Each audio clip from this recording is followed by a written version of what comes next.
Usually when we talk about some massive, I don't know, geopolitical shift, there's this weird expectation of a controlled demolition. Right, like it's all planned out. Exactly. Yeah. Picture like a dilapidated casino in Las Vegas. The engineers come in, they study the blueprints, they set the charges in these very specific load-bearing locations, right? Yeah. They clear the area, they press a button, and the building just neatly collapses into its own footprint. I mean, it is incredibly loud, there's a ton of dust, but it's fundamentally contained. You know exactly where the debris is going to fall. Well, that is kind of the ultimate illusion of modern statecraft, How so? Policymakers, they love to believe they're the engineers with their fingers on the detonator. They assume they can just perfectly calculate the blast radius of a collapsing government. But then you look at the Middle East, and suddenly that whole controlled demolition model is just completely out the window. Oh, absolutely. We are not looking at a single isolated building surrounded by empty parking lots. We're looking at this incredibly complex, interconnected fault line running right beneath a densely packed city. Right. The tectonic plates are moving, and when they slip, it doesn't collapse neatly. It sends shockwaves through literally every surrounding structure. Which is, the absolute definition of a geopolitical earthquake. There is no controlled demolition when you're dealing with a deep-rooted civilization. Yeah. Or a massive, highly integrated military apparatus. And, an entire global security architecture that has spent decades built entirely around containing that one specific nation. Totally. And, well, welcome to this deep dive. I am just thrilled you're joining us for this conversation today because we are looking at a stack of sources that are as timely and, frankly, as urgent as it gets. Very urgent. The date is March 11, 2026. And if you, the listener, have looked at a screen anywhere in the world over the last, say, 10 days, you already know that the globe is currently captivated and, honestly, terrified by a massive, escalating conflict. Yeah, it's everywhere. The bulletins we're pulling from today, they paint a very vivid picture of this intense, ongoing military campaign operating under the name Operation Epic Fury. Right. We have these detailed reports of B-52 and B-1 bombers devastating Iranian military targets. We're seeing chaotic footage of drone strikes completely shutting down Dubai International Airport. Which is just sending these massive ripple effects through global travel and shipping. Exactly. We even have FBI bulletins crossing the wire warning about alleged aspirations to target California with domestic drone attacks. It's wild. It is. And the immediate news cycle is just entirely consumed by the kinetic reality of this, right? You have this constant deafening barrage of military action, the diplomatic fallout at the UN, the domestic panic in Western capitals. It's very easy and, completely understandable to get entirely lost in the smoke of those daily headlines. Oh, for sure. And the media commentary we're seeing in our source stack reflects that chaos perfectly. We have Bloomberg TV interviews featuring Donald Trump discussing domestic terror threats and border security in relation to this conflict. Right. We have Jon Stewart delivering his sharp, cynical commentary on the absurdity of the escalation.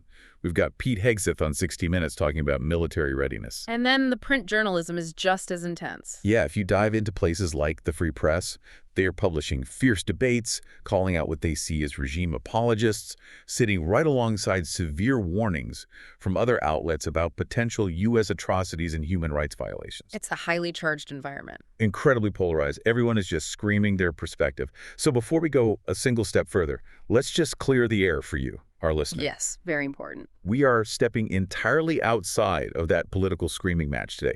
We're not taking any political sides. We are not endorsing any of the viewpoints, the policies, or the political figures mentioned in these broadcasts. We're taking all of that highly charged rhetoric, putting it in a box, and just pushing it off the desk. Exactly. Because if we only focus on the explosions and the, political point scoring, we miss the actual historical pivot happening beneath our feet. Precisely. While the military conflict of Operation Epic Fury is the immediate, terrifying reality, our focus today is on something else. Right, the blueprint. Yes. It's a deeply detailed blueprint written by Paramendra Kumar Bhagat. It's this comprehensive essay published on a geopolitical blog called Barrackface, yeah. And it's titled Envisioning Iran's Future, a Blueprint for a Smooth Transition After Regime Collapse. Our mission today is to look past the current smoke and answer one massive looming question. And that question is, if the Islamic Republic of Iran actually collapses under this unprecedented pressure, what happens the day after? The day after. When the bombers fly home, when the regime's central command goes dark, what is the actual reality on the ground? Is it just inevitable, blood-soaked chaos, or is there an actual, viable, structural roadmap for the rebirth of one of the world's oldest continuous civilizations? And to really get into that, we have to unpack the sheer scale of this first. Because the author, Pagat, he doesn't treat this as some localized political crisis. No, not at all. He makes this monumental claim right out of the gate to set the stakes. He states that the potential collapse of the Iranian regime isn't just a shift in Middle Eastern politics. He calls it the Middle East's Berlin Wall moment. The Berlin Wall moment. Yeah. Which is just a phenomenal historical parallel. And, to understand the blueprint, we really need to examine the mechanics of what a Berlin Wall moment actually entails. Right. Let's look at 1989. Yeah, think back to 1989. The fall of the Berlin Wall wasn't merely this emotional reunion of East and West Germans. It was the sudden, unexpected evaporation of the fundamental organizing principle of global security. Exactly. For nearly half a century, the Cold War division of Europe was treated as, like, a permanent law of physics. Right. The United States and the Soviet Union built entire economies, these vast military alliances like NATO and the Warsaw Pact, and thousands of nuclear silos around the premise that the wall would always be there. And when it fell and the Soviet Union subsequently dissolved, the world didn't just change a little bit. It had to be entirely rewired from scratch. The foundational logic of the globe vanished overnight. And Pagat is arguing that the Islamic Republic of Iran holds that exact same structural weight in the modern Middle East. Right. I mean, consider the physical and economic reality of the region for the last 40-plus years. Since the 1979 revolution, the entire regional security architecture has been engineered around one primary overriding objective. Containing Iran. Exactly, containing Iran. Look at a satellite map of the Persian Gulf. You have the United States maintaining the headquarters of the Fifth Fleet in Bahrain. Which is a massive naval operation. Massive. It's dedicated to keeping the Strait of Hormuz open despite Iranian threats. And then you have these sprawling, multi-billion-dollar air bases in Qatar, like Al Udeid. Right, which serves as the forward headquarters of United States Central Command. Yeah. Plus, there are Patriot missile batteries and advanced radar installations spread all across Kuwait, Saudi Arabia, and the United Arab Emirates. And while those bases occasionally serve, other tactical functions, their undeniable central logic, the reason Congress appropriates billions of dollars to maintain them, is to serve as a bulwark against Iranian military and ideological expansion. It's the whole reason they're there. I look at this like pulling the central load-bearing pillar out of a massive ancient cathedral. You have an entire structure where every other beam, every other stone wall is either leaning against that central pillar for support or actively bracing against it to withstand its weight. That's a great way to visualize it. What happens when you just vaporize that central pillar? All the other nations, all the other military forces suddenly have to completely shift their weight. The entire architectural logic of the room fails. Right. If the Islamic Republic disappears, the foundational justification for that massive physical infrastructure suddenly vanishes too. I mean, why does Saudi Arabia need to spend hundreds of billions on an interconnected, sprawling missile defense network in the Gulf if the primary ballistic missile threat in Tehran is gone? They wouldn't. Exactly. Why does the U.S. Navy need the same density of aircraft carrier strike groups patrolling the Arabian Sea? The text argues that the region would require a completely different security architecture, one based on economic integration and diplomatic trade, rather than constant high-alert military deterrence. And I want you, our listener, to just imagine the scale of that shift. Right. Think about how much global anxiety and, frankly, how many trillions of tax dollars have been spent globally over your lifetime purely on containing this one specific nation. It's staggering when you add it up. We are talking about funding the Iron Dome to counter Iranian-backed proxies in Gaza and Lebanon, managing the proxy civil war in Yemen to stop the Houthis from closing the Red Sea, policing the shipping lanes where 20% of the world's oil flows. Yeah. The potential collapse of this regime reshapes where global resources go. It is not just some foreign news story. It dictates the price of the gas in your car and the shipping costs of every single good you buy. It really does. But, the author is also deeply pragmatic about the danger here. A load-bearing pillar doesn't just vanish safely on its own. Right. If you do not have a meticulously planned support structure ready to take the weight the exact second that pillar is removed, the cathedral roof caves in and crushes everyone inside. Which is terrifying. Which is why the blueprint pivots from those grand geopolitical stakes down to the highly specific internal reality of Iran. And it starts building this transition plan on a very optimistic but historically grounded concept. Civilizational memory. Yes, civilizational memory. The text makes this major point to emphasize that Iran is not just a country with lines drawn on a map. It's a civilization that is significantly older than the modern concept of a nation-state. And this distinction is literally the bedrock of the entire transition blueprint. If you look at many 20th century states in the Middle East, places like Iraq, Syria, or Lebanon, they were essentially assembled by French and British colonial diplomats. Like Sykes and Picot. Exactly, guys drawing arbitrary lines on a map after World War I. They forced disparate tribal, ethnic, and religious groups into artificial borders. They are relatively recent political constructs. But Iran is different. Iran is a completely different historical animal. It possesses a continuous national identity that stretches back 2.5 millennia. Yeah, the author specifically points to the Achaemenid Empire of Cyrus the Great and later the Safavid dynasty. But let's dig into why dropping those historical names actually matters. I mean, they weren't just guys with big armies, right? No. They were the architects of highly advanced statecraft. The Achaemenid Empire in 500 BC was arguably the first true global superpower. Stretching from the Balkans all the way to the Indus Valley. Right. But what made it endure wasn't just military conquest. It was the invention of a sophisticated, decentralized bureaucracy. They created the concept of satrapies, provincial governors, who managed local affairs but paid standardized taxes to a central authority. Oh, okay. They built the Royal Road, which was an ancient superhighway for communication and trade. They established a unified currency. And then later, in the 16th century, the Safavid dynasty solidified the modern borders of Iran and established Twelver Shia Islam as the state religion. Creating a really deep institutionalized fusion of faith, law, and administrative governance. Exactly. And that ancient identity is not just in history books, it is incredibly present in the global consciousness today. Oh, definitely. I mean, going through our source stack, we had these somewhat eccentric YouTube titles from a creator named Karthik Kula. Yes, I saw those. He's posting these videos trying to link Iran's ancient roots to Lord Shiva and Hindu ancestors, complete with like dramatic musical scores and everything. Great. Now, regardless of the historical or anthropological accuracy of those specific YouTube claims, what it proves to me is how heavily mythologized Iran's cultural footprint is. People all over the world, from California to Mumbai, recognize the deep, ancient roots of Persia.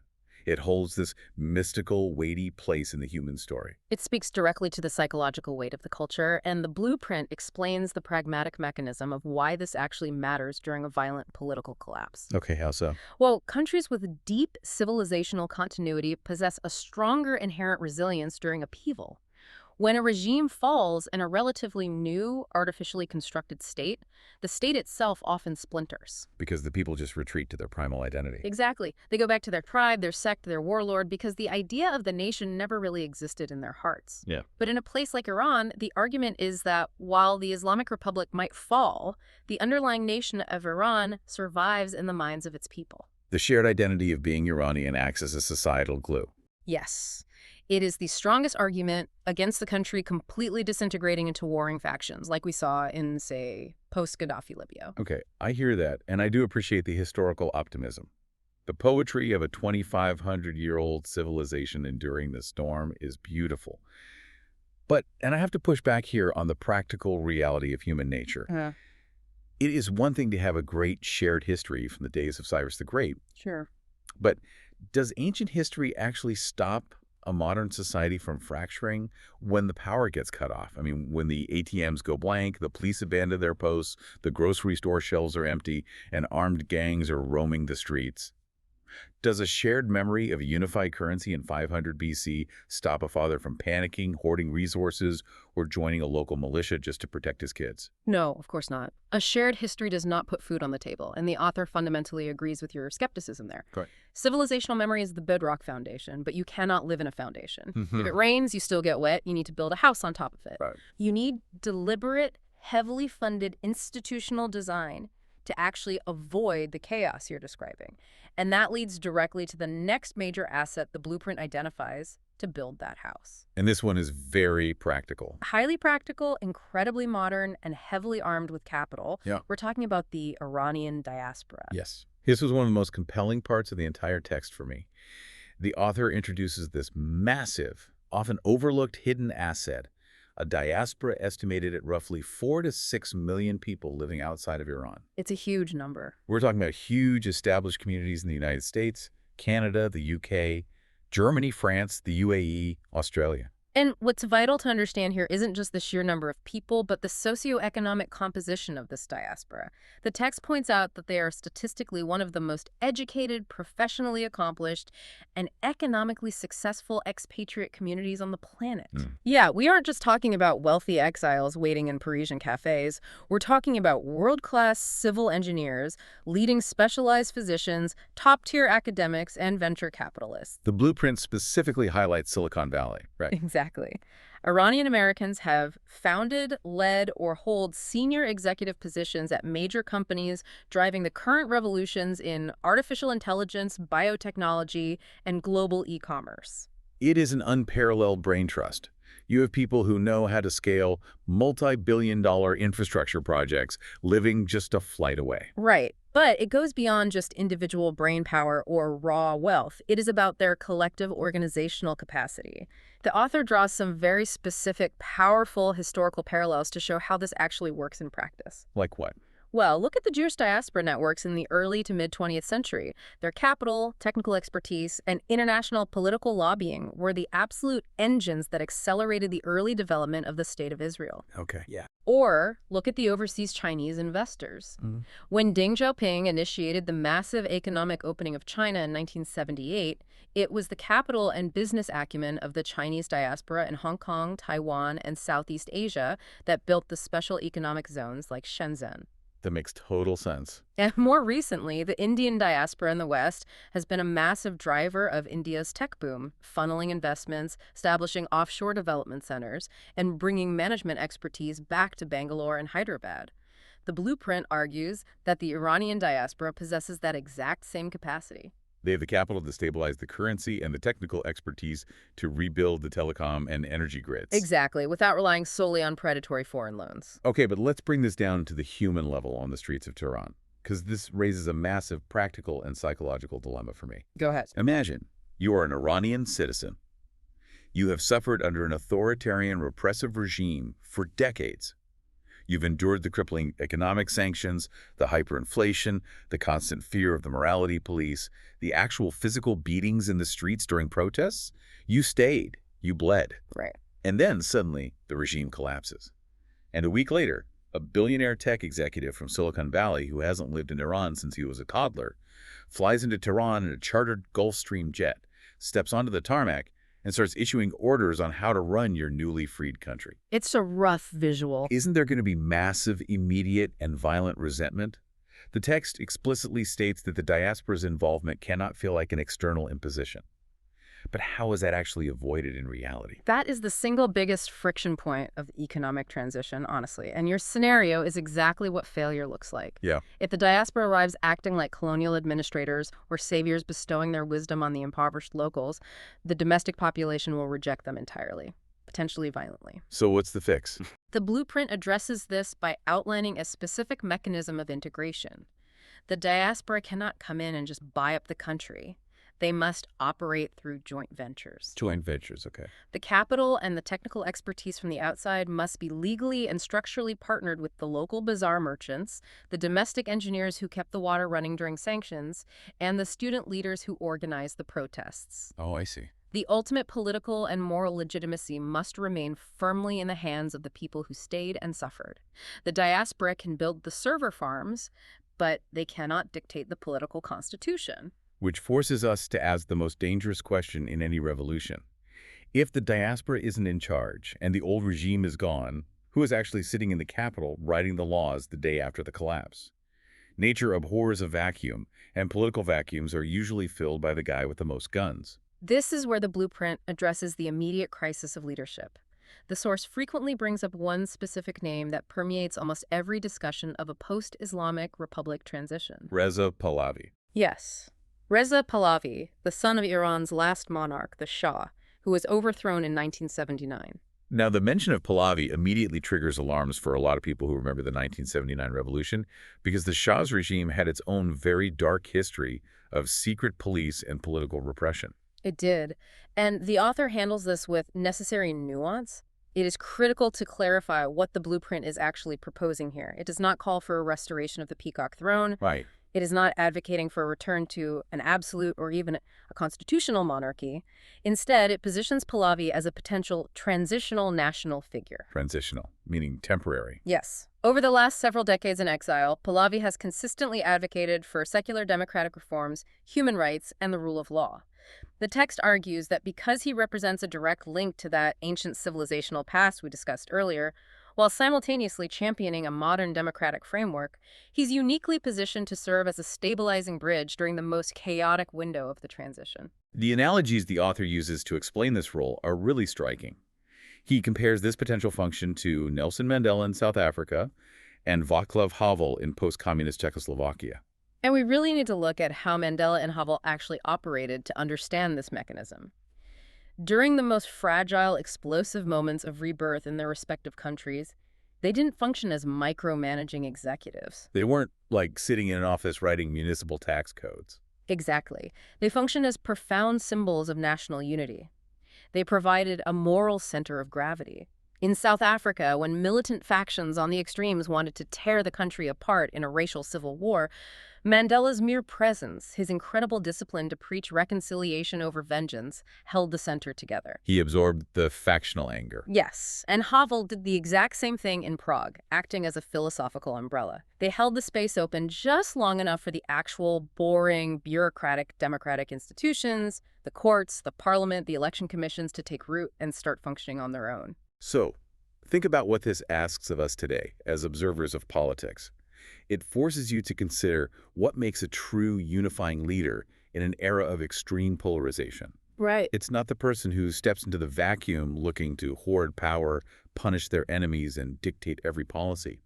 It's someone who possesses the incredible, almost unnatural ego discipline to step back, to serve as a symbolic shield, taking the hits from all sides and allowing fragile democratic institutions to grow underneath them. It's about being the facilitator of a democracy, not the owner of it. It is a beautiful concept.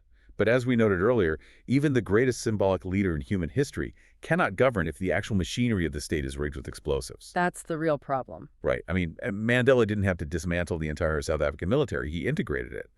But in Iran, the transitional government faces a vastly more complex, lethal structural problem. And that brings us to what the blueprint calls the central defining challenge of the entire transition. The Leviathan. We are talking about dismantling the Islamic Revolutionary Guard Corps, the IRGC. This is where the blueprint shifts from the lofty realms of political theory and civilizational memory down to the hard, cold, violent structural reality of modern Iran. Yes. And the IRGC is widely misunderstood by casual observers outside of the Middle East. People often conceptualize it as just an elite branch of the military, like the U.S. Marines or the British SS or the Republican Guard in old Iraq. But it's not. It is so much more insidious and expansive than that. The text accurately describes it as a sprawling, deeply entrenched military-industrial political empire. Since 1979, they haven't just been guarding the ideological purity of the Republic with guns. They've been guarding it by systematically buying the country. Precisely. The IRGC controls vast, critical sectors of the entire Iranian economy. We are talking about absolute dominance in construction through their engineering arm, Khatam al-Anbiya, which builds the dams, the highways, and the pipelines. They run the national telecommunications networks. They control massive oil and gas projects. They operate shadow banking networks to move money around the globe. They control the ports and the underground smuggling channels that have allowed the regime to bypass international sanctions for decades. And, crucially, they oversee the Basij. Yes. Explain the Basij, because that's the part that touches the average citizen the most. The Basij is a nationwide volunteer paramilitary network. They are the neighborhood enforcers. They're the ones deployed to brutally suppress domestic dissent, break up student protests, and enforce the morality laws on the streets. Right. So when you look at the IRGC, you are not looking at an army. You're looking at a hybrid entity. A national military force, a multi-billion-dollar corporate conglomerate, an international intelligence service, and a brutal domestic police force, all rolled into one organization that answers only to the supreme leader. It's terrifying, and the author makes an analogy here to try and explain the economic untangling required. He says breaking up the IRGC is going to be like the famous 1980s antitrust breakup of the AT&T telecom monopoly in the United States, but multiplied tenfold in complexity and risk. Now, I love a good analogy. It helps us map the unknown onto the known. But I had to push back hard on the author here. Let's hear it. Breaking up a phone monopoly meant dealing with corporate lawyers, lobbyists, and federal regulators in courtrooms. AT&T executives, ruthless as they might have been in business, did not have a heavily armed paramilitary wing that actively tortures dissenters. Fair point. How on earth do you execute a corporate breakup of a conglomerate when the board of directors literally commands tank battalions and possesses medium-range ballistic missiles? You can't just serve them a subpoena. Your pushback is entirely valid, and the AT&T analogy fails if you stretch it to the military dimension. You cannot serve a subpoena to a tank commander. But the analogy holds when you look at the sheer economic entanglement. The point is that you cannot simply defund or ban the IRGC overnight without accidentally shutting down the national telecom grid, halting all heavy construction, and crashing the banking sector. Because they own it all. Exactly. If you pull the plug on the IRGC economy, the Iranian economy dies with it. So the blueprint lays out a highly specific, sequenced, three-layer solution to carefully defuse this bomb without detonating the country.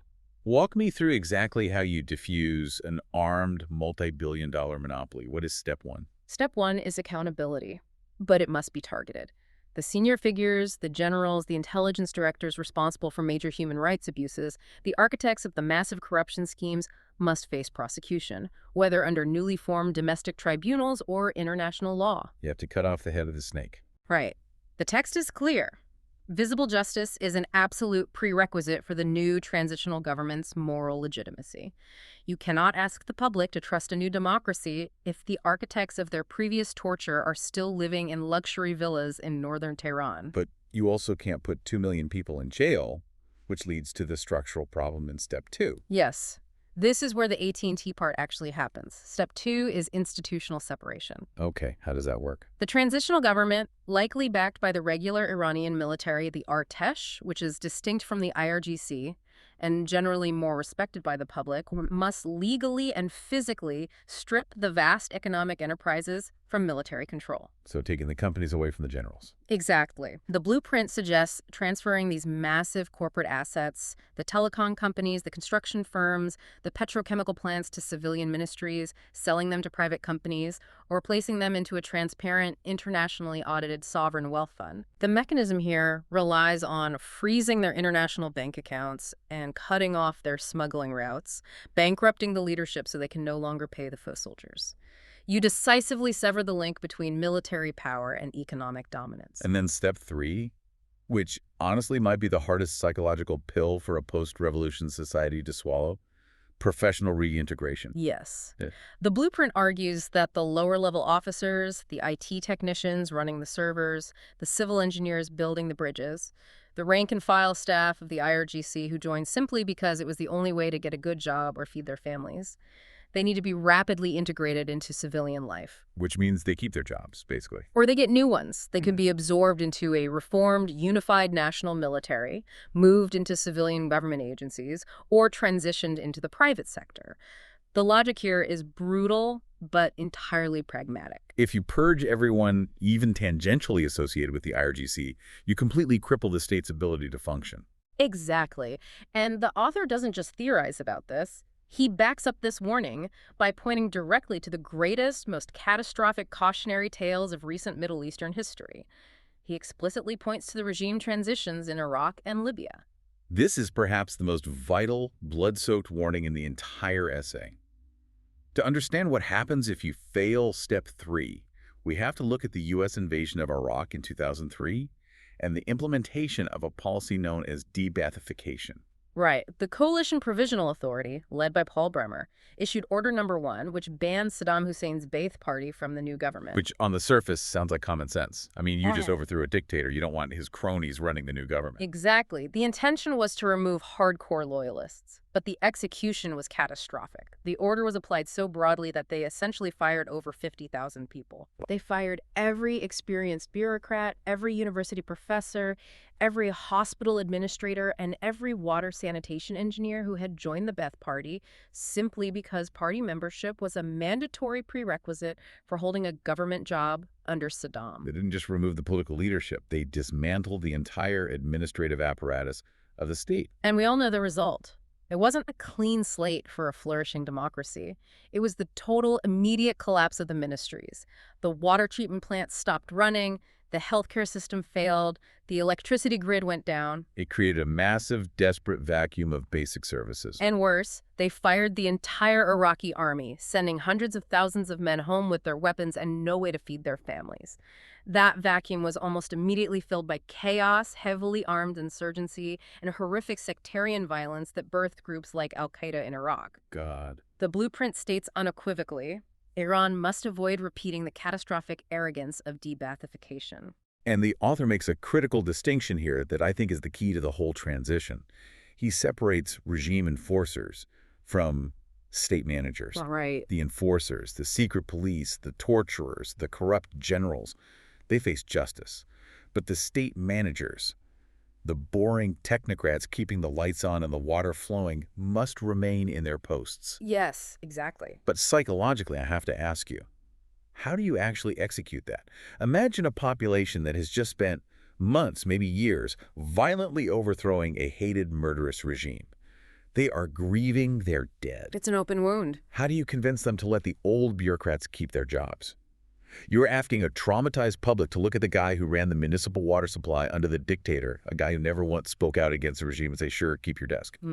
That requires an incredible, almost superhuman amount of national discipline. It requires immense discipline, but more importantly, it requires immediate, tangible results. The only way the public tolerates the old bureaucrat is if the water actually stays on. Okay. That makes sense. If the transitional government can provide immediate stability and economic relief, the public will focus on the future rather than the past. However, you cannot simply ignore the trauma. No, you can't. If you tell a traumatized society to just move on without addressing the pain, that trauma will fester and eventually manifest as blind, destabilizing vengeance. And that is exactly what the blueprint addresses next. Right. It shifts from how the society functions administratively to how the society heals psychologically.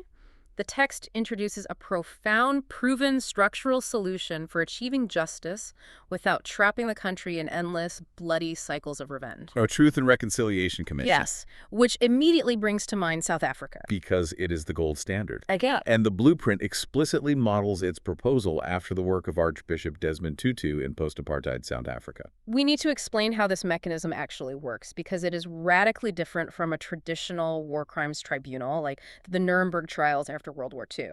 Right. Nuremberg was about punitive justice hanging the top brass. A Truth and Reconciliation Commission, or TRC, operates on a concept called restorative justice. Exactly. So how does that actually function for the victims and the perpetrators? Well, rather than attempting the impossible task of pursuing criminal trials and prison sentences for every single mid-level informant, prison guard, and police officer involved in the old system, which would take decades and require jailing hundreds of thousands of people, the commission sets up an amnesty committee. Okay. It allows perpetrators of politically motivated crimes to apply for full legal amnesty. But there's a catch, and it's a massive one. They only receive amnesty if they publicly, fully, and completely confess to their actions in front of the victims and the nation. If they lie or withhold details, they go to prison. It is about documenting the history over punishing the individual. It serves multiple profound purposes simultaneously.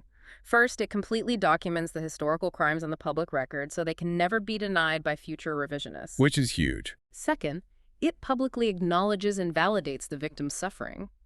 Think about the psychological release of a mother finally hearing from the man who took her son, learning exactly where the body is buried so she can mourn properly, even if that man walks free. That's incredibly powerful. And crucially, from a state-building perspective, it allows the society to move forward.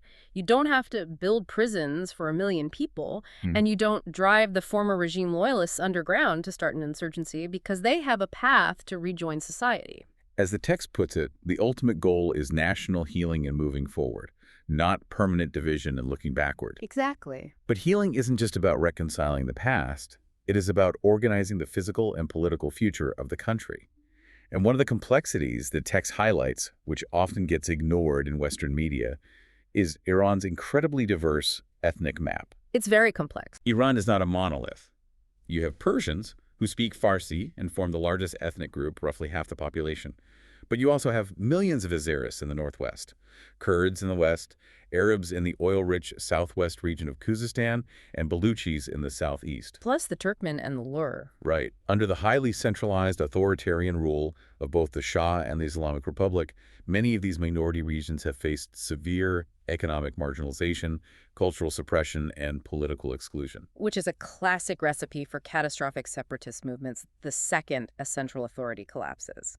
When the dictator's grip loosens, marginalized groups naturally try to break away and form their own states. Yeah, that happens all the time. To safeguard against the country shattering along these ethnic lines, the blueprint proposes a major structural shift in how Iran is governed, adopting a federal constitutional structure. So moving away from a system where a strong central power in Tehran dictates everything from school curriculums to tax rates in the provinces. Exactly. The author points to successful, stable federal states like the United States, Germany, India, and Switzerland. Like the Swiss cantons. Right. Let's look at Switzerland with its cantons or Germany with its Länder. By adopting a federal model, the new Iranian constitution would grant provinces meaningful, legally protected autonomy over their local affairs. What kind of autonomy are we talking about? We are talking about the power to manage local governance, set local education policy that respects regional languages, protect cultural rights, and crucially, control a significant portion of their own regional economic development and resource revenue. It seems counterintuitive at first, giving regions more power in order to keep the country together. But it makes sense. You remove the pressure cooker of centralized oppression. Exactly. If a Kurdish province can elect its own local leaders and manage its own schools, they have less incentive to fight a bloody war for total independence. It drastically reduces the risk of the country fracturing. But you can only establish a federal system if everyone agrees on the rules of the game. And the roadmap for actually getting those rules written is incredibly aggressive and highly structured. Yeah, the text outlines a very specific timeline. It calls for the election of a constituent assembly within 12 months of the regime's collapse. Explain what a constituent assembly is, because it's different from a regular parliament. Right. A constituent assembly has one job, and one job only, to draft a new constitution. It is a body of elected representatives whose sole mandate is to debate and write the foundational legal document of the new state. And the blueprint insists that this constitution must explicitly guarantee certain things. Yeah, the separation of religion and state, ensure the absolute freedom of independent media, and establish a truly independent judiciary to enforce the laws fairly. Right. Only after that constitution is written and then ratified by a nationwide popular referendum would the country hold its first fully democratic national elections for a permanent parliament and executive. It's a staged approach. You don't just hold an election on day one and let the winner take all. You establish the rules of the game, get everyone to agree on the rule book, and then you play the game. It avoids rushing into chaotic national elections in a power vacuum, which is another classic trap that has derailed so many post-revolutionary transitions in the region. Oh, totally. If you try to hold elections before the Constitution is settled, the factions just use the election as another form of warfare. Right. Okay, let's take a breath and look at the big picture here. Because if they can actually pull this massive endeavor off... It's a big if. It's a huge if. But if they navigate the transition with a unifying leader, if they surgically dismantle the IRGC monopoly, if they avoid the catastrophic Iraq de-Baathification trap, if they heal the national trauma through truth and reconciliation, and if they successfully establish a federal democracy, the final phase of this blueprint is the payoff. And the payoff described in this text is massive. The author outlines an economic and geopolitical renaissance that would be truly historic. The potential upside is staggering. We have to remember the fundamental assets Iran possesses. This is a country with a highly urbanized, highly educated workforce of over 85 million people. 85 million. Including a massive population of incredibly educated women who have been systematically held back from their full economic potential. It sits on some of the most vast natural oil, gas, and mineral resources on the planet. Yeah. If a new, legitimate democratic government is formed, the lifting of international sanctions alone would act like a massive adrenaline shot to the economy. It would immediately unlock hundreds of billions of dollars in frozen national assets held in foreign banks. It would restore Iran's access to the SWIFT international banking system. And then combine that unfreezing of assets with the return of the diaspora capital and expertise we talked about earlier. Exactly. When you mix that massive influx of capital with the lifting of trade embargoes, sectors that have been starved of investment for decades are primed for an absolute explosion. Which sectors specifically? Well, the text argues that the petrochemical industry would modernize rapidly. Renewable energy projects, harnessing the vast solar potential of Iran's deserts, could receive massive foreign direct investment. Oh, that's interesting. The tech startup scene, fueled by returning Silicon Valley expatriates, would flourish. And the tourism industry, opening up ancient historical sites like Persepolis and Isfahan to the global market, would boom.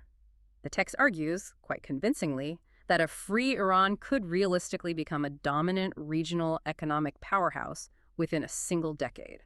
But to get that international investment, to get the sanctions lifted, there has to be a total fundamental pivot in Iran's foreign policy. Right. The blueprint is clear that the new government must immediately signal a break from the belligerence of the past. It outlines the complete, verifiable end of the nuclear weapons program, a massive scaling back of the aggressive ballistic missile infrastructure, and crucially, cutting all financial and military ties with the proxy militias that have destabilized the region for decades. Organizations like Hezbollah in Lebanon, Hamas in Gaza, and the Houthis in Yemen. Because that is the absolute price of admission to the global economy. You cannot be a hub for international technology investment and renewable energy joint ventures while your government is simultaneously funding armed militant groups launching rockets across the region. No, capital demands stability. I look at it like a massive legacy technology company that has spent the last 30 years dedicating 90% of its massive budget to ruthlessly suing all of its rivals in court. They're spending all their energy on litigation and sabotage. Yeah, great analogy. And then new management comes in and decides to stop all the lawsuits, take all that massive legal capital, and pour it entirely into research and development. Suddenly, they are not fighting a zero-sum game over a shrinking pie. They are inventing entirely new products and creating a bigger pie. If Iran makes that pivot, the entire Middle East shifts from zero-sum proxy wars to actual mutually beneficial economic integration. And this brings us all the way back to where we started. The grand global stakes. A prosperous, democratic, externally peaceful Iran would not just dramatically improve the lives of 85 million Iranians, it would fundamentally rewire the global economy. It really would. It would stabilize the region, thereby lowering global energy costs and reducing the risk premiums on shipping. It would open entirely new, safe trade corridors connecting the Middle East directly to Central and South Asia. And it would force a complete reassessment of global security priorities in Washington, London, Beijing, and Moscow overnight. The Berlin Wall moment doesn't just change Berlin, it changes the world. So as we wrap up this incredibly dense, fascinating deep dive, let's look at the immense journey this blueprint maps out for us. We started with a terrifying, kinetic, immediate reality of March 2026. B-52 bombers, drone strikes shutting down airports, FBI terror warnings. We looked at the sheer panic of an international system under immense violent strain. It's a lot to take in. But underneath the smoke and noise of Operation Epic Fury, we explored a highly disciplined, structural, and profoundly hopeful roadmap.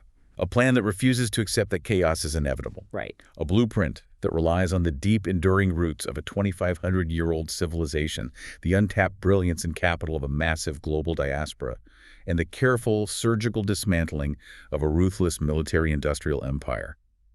We've seen how transitional leaders focused on unity and truth and reconciliation commissions focused on restorative justice could guide a traumatized nation through its darkest moments toward a stable, federal, prosperous democracy.